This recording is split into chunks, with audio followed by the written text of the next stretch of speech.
Hello everybody, welcome back. And in this session now, we will discuss modifiers, and like I had told you in the previous session, we will understand the function of a modifier as well as the role it plays with respect to other parts of speech. Now when I say modifiers, I am talking about adjectives and adverbs both. The term modifier indicates that the given parts of speech, adjectives and adverbs, both modify whatever comes immediately after them. Now, if you were to look at a sentence, she sings very sweetly. She sings very sweetly. In this case, the act of singing is being further modified by the word sweetly, which is adding a quality to the act of singing. Similarly, if I say he wore a green colored coat, green colored describes the nature of the coat a little better. So for us to understand nouns and pronouns and actions better, we need words that describe the said nouns, pronouns and verbs. So for that purpose, we have adjectives and adverbs.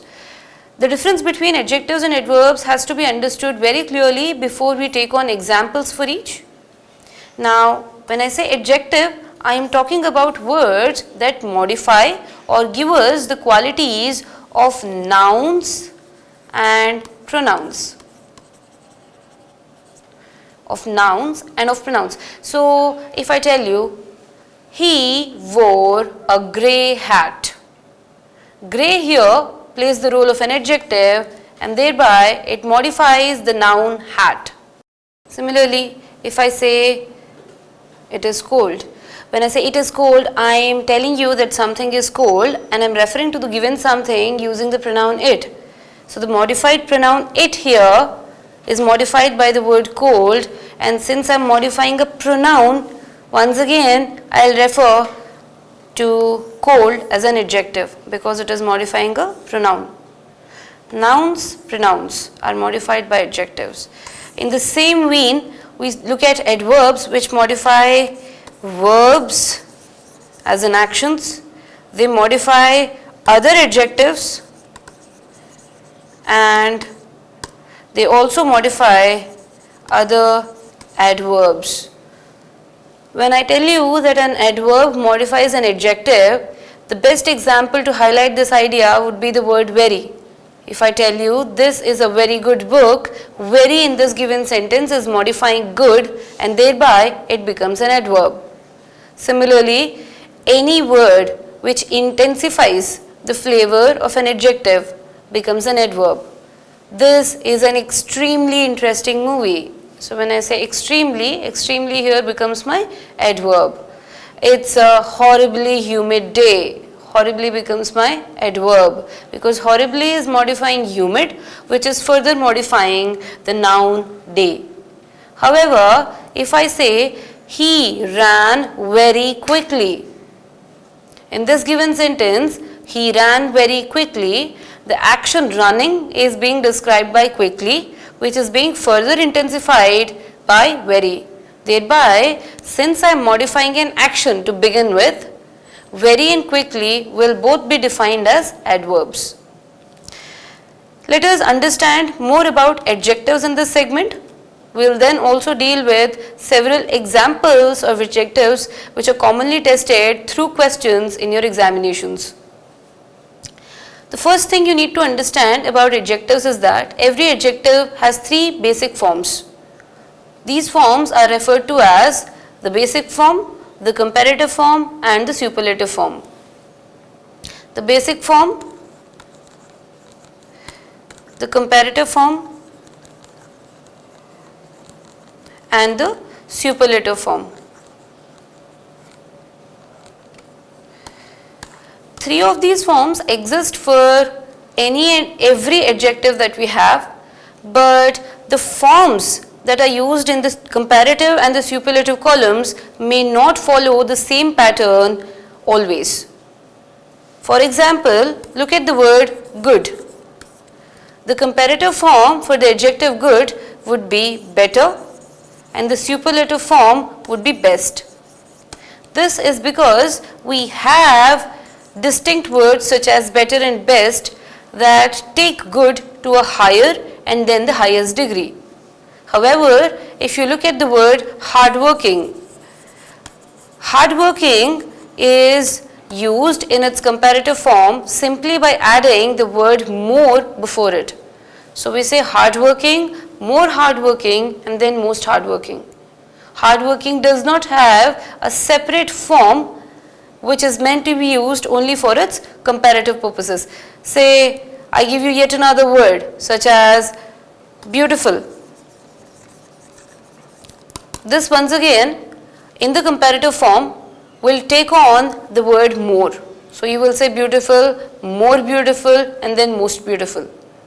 However, if you take the example of a word such as small, small is modified into its comparative form simply by adding an ER at the end. Thereby, you say small, smaller, and then smallest. So, what we need to understand here is, in any given situation, when you are using an adjective, you first have to be sure whether it has a distinctly defined comparative form or not. If it does not have a separately defined comparative form, then you will have to append it to the word more. Similarly, if you are looking for superlatives, you will have to use the word most before the basic form and thereby form its superlative form. And this is only in the absence of the given word having a predefined superlative form, like best, as I described earlier. So, if you look at smallest, smallest is itself a superlative. Whereas, if you look at the superlative form of beautiful, there you will have to say most beautiful. You will have to use the word most to indicate the superlative degree of the given adjective. This brings us to a couple of rules pertaining to the usage of comparative adjectives and superlative adjectives. The first and foremost rule that we need to keep in mind is, if you are using a comparative adjective, you will not use the word more anymore. Look at the sentence, this is a good book. In this case, I am describing the given book in question as good, okay. So when I say this is a good book, I am describing the given book as good. Moving it one step further, if I create a situation where I am comparing the given book with another, and I wish to tell you that this is a better book than the other, then I'd say this book is better than the other. Now in this given situation, were I to say this book is more better, I'd be marked wrong, because like I just told you, if an adjective has a defined comparative form, in that case we will not pair it with the word more. Similarly, if an adjective has a defined superlative form, we will not pair it with the word most again.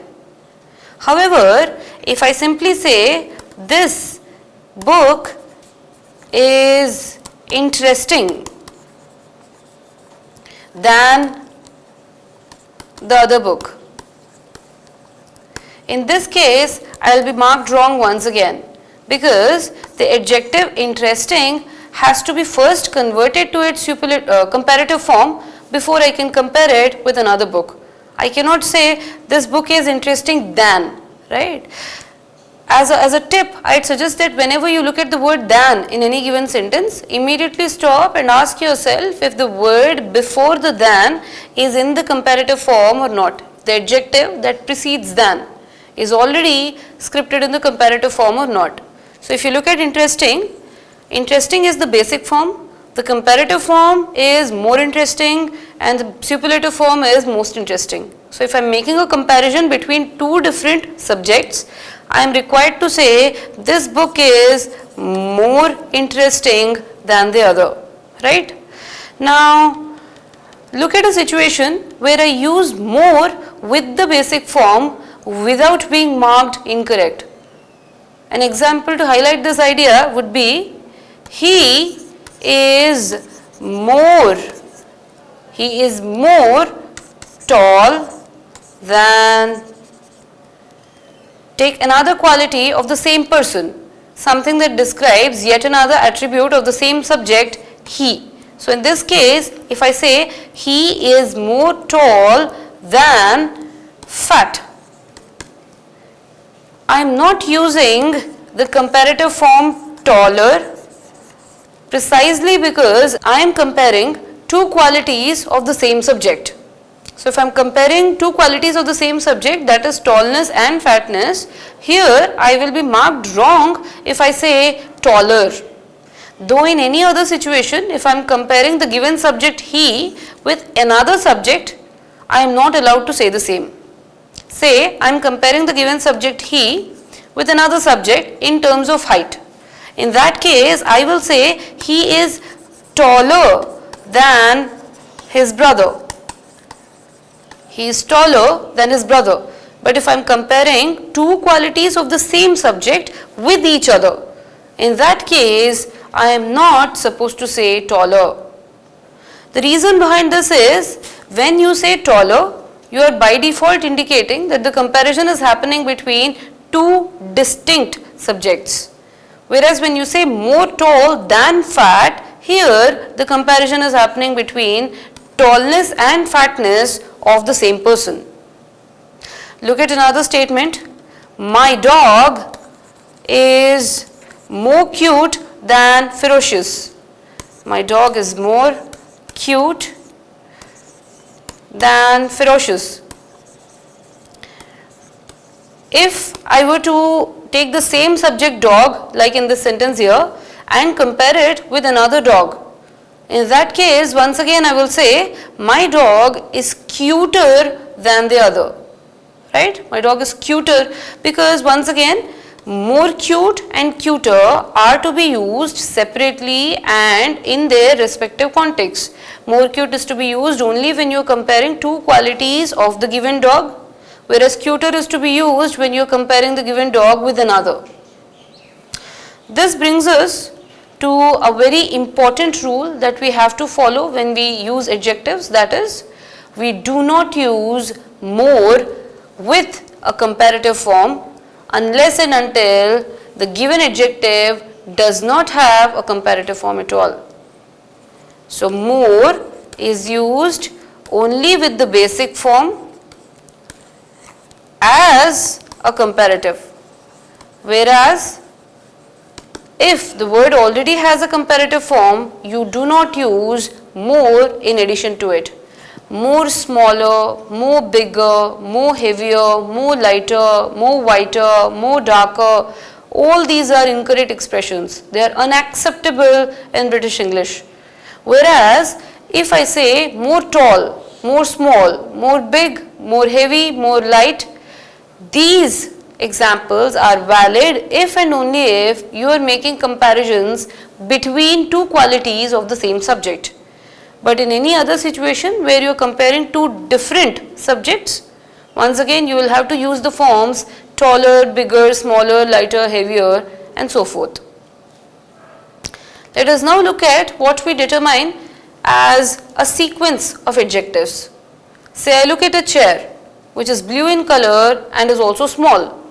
How do I go about describing it? The moment I look at the chair, I am expected to say this is a small blue chair. The sequence here cannot be disrupted as we are expected to describe size at the first position. The second position we describe the color, and at the third position we describe the noun, or rather we mention the noun. So if I look at a blue small chair, saying blue small chair is deemed incorrect, because the right way of describing this particular chair, irrespective of what the overall meaning is, has to follow the sequence of size, color and noun. Thereby I am supposed to say small blue chair, big red balloon, deep blue eyes. So in all these examples I am using the size descriptive first. In the second position, I am using a descriptive for the color of the given object. In the third place, I am using the noun itself, the name of the object itself. So now, let me ask you a question. if I give you 3 different sentences, you will have to tell me which of the sequences in these sentences is correct.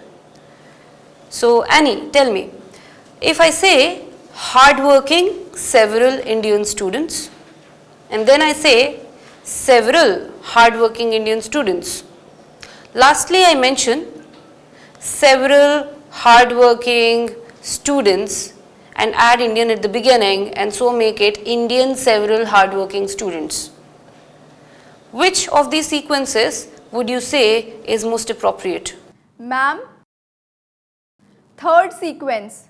No, you will have to rethink the answer, because if you say Indian several, in that case you are separating the terms Indian and student, right?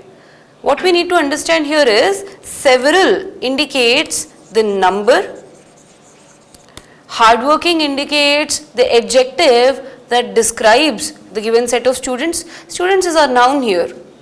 So if I say number first and then I use the qualitative adjective, either good or bad, I'll have to use the noun in the last place. Now when I use the noun in the last place, whatever describes the noun immediately has to come right before it. Say for instance, I say Indian students.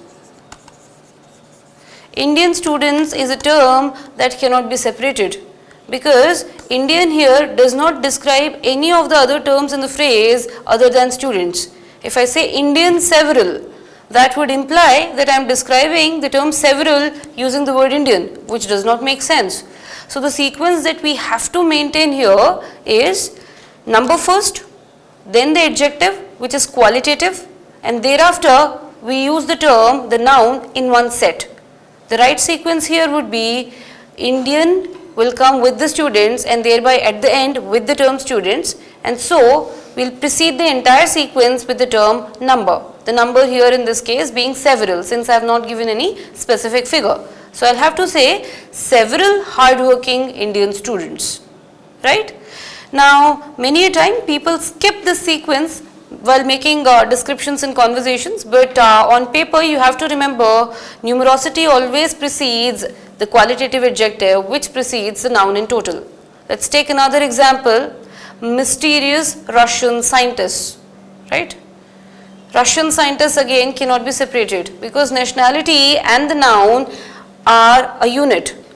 If you remove Russian from the term scientist here, Russian will be put somewhere further in the sequence and thereby it will be describing that which comes after it, which wouldn't make sense. Moving on, look at how numbers also are taken as a subset of adjectives. When you describe any given noun and you tell me the number of units of that noun present, of course you will use some figure, say 1 or 2 or 3 or 4 or 5. When you do this, the number itself becomes an adjective. In the simple term 5 books, we take the term 5 as an adjective. So the entire range of numbers that we have in language are given the identity of adjectives. Here, one point that is worthy of noting is how the units of measurement vary in terms of singularity and plurality depending on whether they are used as nouns or whether they are used as adjectives. A good example to highlight this point would be how you define the amount of distance that you have travelled in a given journey. Say if you tell me that you have travelled 5 kilometers, look at the statement, I have travelled 5 kilometers. Observe that I have used the term kilometer in the plural sense. This is because in this particular example, the term kilometer is being used as a noun. However, if I use another sentence where I use the same term 5 kilometers in a different form, say I tell you I have covered or I have done a 5 kilometer journey, a 5 kilometer journey. I could be perhaps defining the length of the road that I have travelled or maybe the length of the entire course of the trip. In this case, do observe how I have changed the unit kilometers to kilometer. Now what is happening here is, in this particular example, kilometer is describing the noun journey. Whereas in the previous sentence, the term kilometer itself was what I was talking about. That was itself the noun. So as a noun, units of measurement are used in the plural form, whereas when you use them as adjectives, they are used in the singular form. Thereby, if I tell you that I have done a 5 kilometers journey in plurality, I'll be marked incorrect. Similarly, saying I have travelled 5 kilometer without an S is marked incorrect. In any situation, whether we are dealing with kilometers, liters, feet, inches, gallons, centimeters, any unit of measurement, we follow the rule of plural when we use the unit of measurement as a noun and singular when we use the unit of measurement as an adjective. If I give you an example that says, I have purchased a 24-inch screen television. So when I say 24-inch screen television, 24-inch here is describing the screen. Thereby, I am using it in the singular form.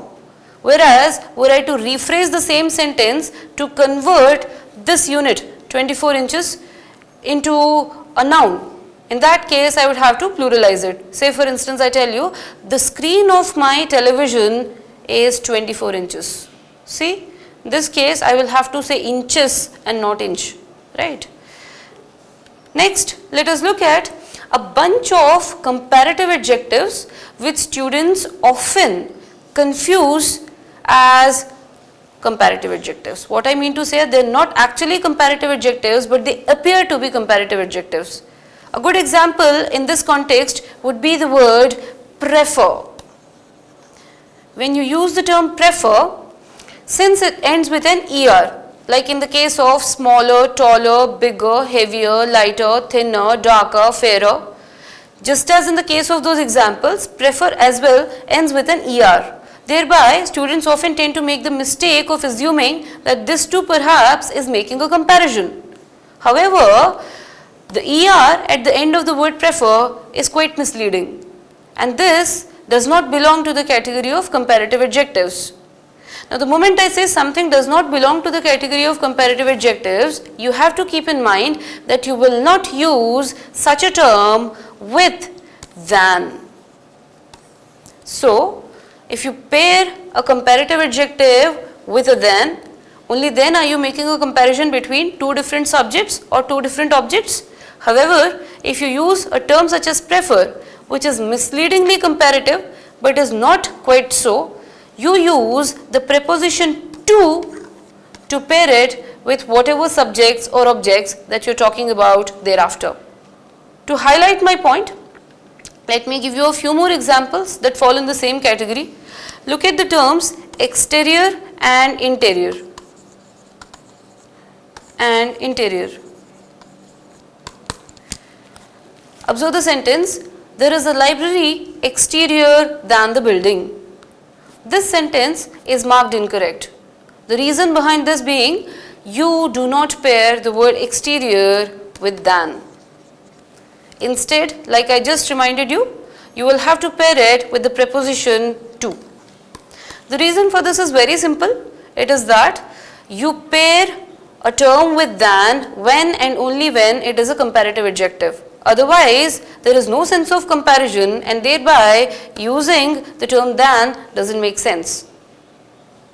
Yet another example in this category, which is very commonly used as a comparative but it is not, is the term elder. Contrast the term elder with the comparative adjective older. When you use the term older, it is mandatory that you use it with than. Saying older to is deemed incorrect. The reason being, if you observe the nature of the word old, like I told you earlier, in the basic comparative and superlative forms, old exists as old, older and oldest. However, if you observe the term elder, this does not have a basic form at all. It has only a comparative and a superlative form. You say elder and then eldest. Thereby, it is imperative that we pair elder with a to and older with a than. I am elder to my sister. She is older than I am. If you can recall the rules that we covered during the pronoun session, you will be able to relate why I am saying she is older than I am instead of she is older than me. There, of course, we get into the idea of subjects versus objects. Coming back, look at a list of terms in addition to elder, prefer and exterior.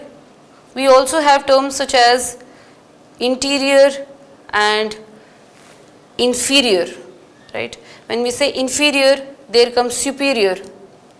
Similarly, there are terms such as junior and senior. All these terms, they are never to be treated as comparative adjectives. Junior, senior are degrees of comparison, no doubt, but the words by themselves do not have any basic forms. This is the reason why they are not treated as comparative forms when it comes to grammar. Though in the sense of the meanings that they imply, they might indicate a sense of comparison, yet when you speak of the grammatical structure of a sentence that contains a word like inferior, superior, junior, senior, exterior or interior, all of these words are not to be treated as comparative adjectives. Observe the sentence. India shall soon launch a lunar mission which will most likely be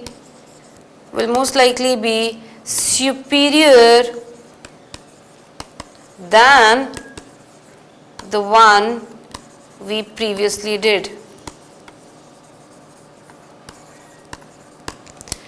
Now, which one of you will tell me what the erroneous part in this sentence is? Ma'am? Yes, Mandeep? Soon launched. No, there is no problem with soon launched. Try reviewing the sentence a second time. Ma'am, Yes, Ravi? we cannot pair superior with than. Absolutely, absolutely. So the problem in the statement here is you cannot pair the word superior with than. Like I was just telling you, superior is not a comparative adjective and thereby it has to be paired with the preposition to and only that, right? Say I prefer chocolate to ice cream. In this case you will say India shall soon launch a lunar mission which shall be superior to the one we previously did. Right? So with this we end this session. In the next session we will take a whole range of adjectives as examples. We will discuss what their comparative forms and their superlative forms are, and we will also do a couple of questions based on the usage of the same. Thank you. Thank you, ma'am. In this session, we understood the definitions of the terms adjectives and adverbs. We've understood degrees of an adjective, types of adjectives, adverbs and adverbial phrases, commonly tested adverbial placement errors, as well as observed a few questions based on the same. Now, to move on to the next segment, please attempt the following set of questions. Question 1. Titanic displays a more better work of cinematic graphic art than Jurassic Park. Option A. A more good work of cinematic graphic art. Option B. A most better work of cinematic graphic art. Option C. A better work of cinematic graphic art. And option D. A more better works of cinematic graphic art. Question 2. Several boys worked hard to compete for the prize, but Ravi worked hard than the rest. Option A. Worked hard than the. Option B. Worked hard then the. Option C. Works hard than the. And option D. Worked harder than the.